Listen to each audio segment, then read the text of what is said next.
Friends, स्वागत है आपके अपने class 10th only YouTube channel पर। तो आज हम बात करने वाले हैं विवाह के प्रकार कि विवाह कितने प्रकार के और किस अनुरूप में किए जाते हैं। अगर आप इस चैनल पर नए हो तो प्लीज़ चैनल को सब्सक्राइब कर दो, बेल आइकन को ऑन कर दो, जिससे कि मैं कोई सी भी नई इम्पोर्टेंट्स वीडियो इस चैनल पर प्रोवाइड करूं तो सबसे पहले आप तक पहुंच जाए। तो चलो स्टार्ट करते हैं विवाह के प्रकार। सबसे पहला आता है ब्रह्म विवाह। जो ब्रह्मा विवाह होता है ये किस प्रकार होता है। इसमें लड़की का पिता अपनी इच्छा से अपनी पुत्री को किसी उपयुक्त पति को बिना कुछ प्रतिफल लिए देने का प्रस्ताव करता है, उसे हम ब्रह्मा विवाह कहते हैं।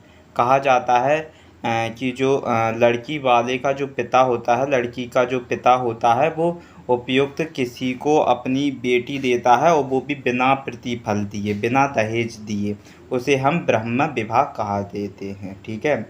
अब बात करेंगे दैव विवाह की कि दैव विवाह किस प्रकार होता है। इसमें पिता अपनी पुत्री को पुरोहित को ब्याहते हैं। किसको ब्याहते हैं? पुरोहित को ब्याहते हैं, तो उसे दैव विवाह कहते हैं। किसे किसे किसे दैव विवाह कहते हैं? जिसमें पुत्री को पुरोहित को ब्याहते हैं, पुरोहित को ब्याहते हैं, उसे दैव विवाह कहा जाता है। अब बात करेंगे आप विवाह की कि जो आप विवाह क्या है। तो विवाह करने वाला पुरुष कन्या के पिता के प्रति सम्मान प्रदर्शित करने के लिए ना कि प्रतिफल के रूप में उसे बैलों की एक जोड़ी देता है, उसे आप विवाह कह देते हैं। क्या कह देते हैं? आप विवाह कह देते हैं। तो आप विवाह किस प्रकार होता है। इसमें विवाह करने वाला जो पुरुष होता है वो कन्या के पिता के प्रति से क्या लेता है? कहा जाता है बैलों की जोड़ी देता है दहेज के रूप में। लड़की का पिता, उसे आप विवाह कहा जाता है। क्या कहा जाता है? आप विवाह कहा जाता है। अब बात करेंगे हम प्रजापत्य विवाह की कि जो प्रजापत्य विवाह क्या होता है। तो जो प्रजापत्य विवाह की बात करें तो इस विवाह का प्रस्ताव विवाह आरती की ओर से आता है। जब विवाह आरती की ओर से आता है उसे प्रजापत्य विवाह कहते हैं। जब आप जैसे लड़का वाला किसी को प्रपोज करता है शादी के लिए तो उसे प्रजापत्य विवाह कहा जाता है। असुर विवाह की बात करें तो विवाह आरती कहा जाता है। विवाह आरती पुरुष की ओर से लड़की के पिता को नगद या वस्तुओं के रूप में प्रतिफल दिया जाता है। यह प्रतिफल विवाह के बाद पति को लौटा दिया जाता है, उसे असुर विवाह कहा जाता है। कहा जाता है कि जो लड़की का पिता होता है वो लड़के से कुछ धन ले ले विवाह के अनुरूप, और फिर यह प्रतिफल विवाह के बाद पति को लौटा दिया जाए, उसे असुर विवाह कह देते हैं। ठीक है। अब बात करेंगे गंधर्व विवाह की बात में। तो जो गंधर्व विवाह होता है ये प्रेम विवाह है एक प्रकार से, जिसमें माता पिता की अनुमति नहीं होती है, या लव मैरिज कह दो, ये गंधर्व विवाह में आती है। तो गंधर्व विवाह कौन सा होता है? लव मैरिज को गंधर्व विवाह कहा जाता है। ठीक है।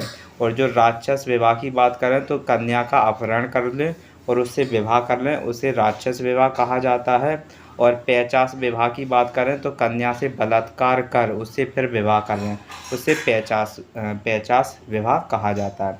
तो इस प्रकार के ये विवाह थे। ये तीनों विवाह आपको बहुत इंटरेस्टिंग लगे होंगे, क्योंकि जो गंधर्व विवाह है इसमें लव मैरिज होती है, इसमें माता पिता की अनुमति नहीं होती। और जो राक्षस विवाह है इसमें कन्या का अपहरण कर लिया जाता है या उसे किडनैप कर लिया जाता है, फिर उससे विवाह कर लिया जाता है, उसे राक्षस विवाह कहा जाता है। और जो पैचास विवाह होता है इसमें कन्या से बलात्कार करके फिर उससे विवाह कर लो, उसे पैचास विवाह कहा जाता है।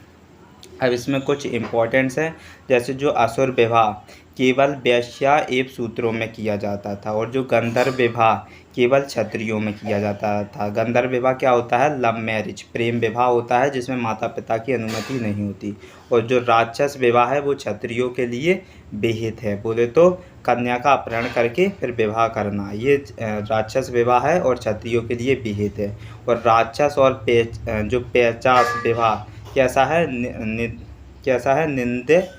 निंदनीय बोले तो एक प्रकार से इसका उल्लंघन किया जाता है राक्षस और पैचास विवाह का।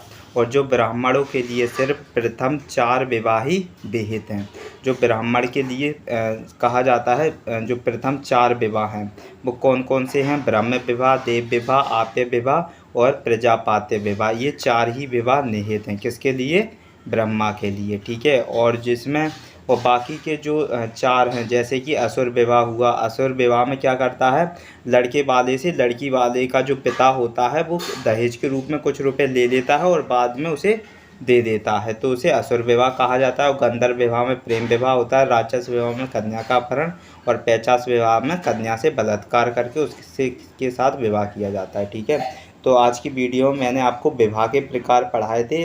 आई होप आपको ये बहुत इंटरेस्टिंग भी लगे होंगे और बहुत अच्छे से समझ में आए होंगे।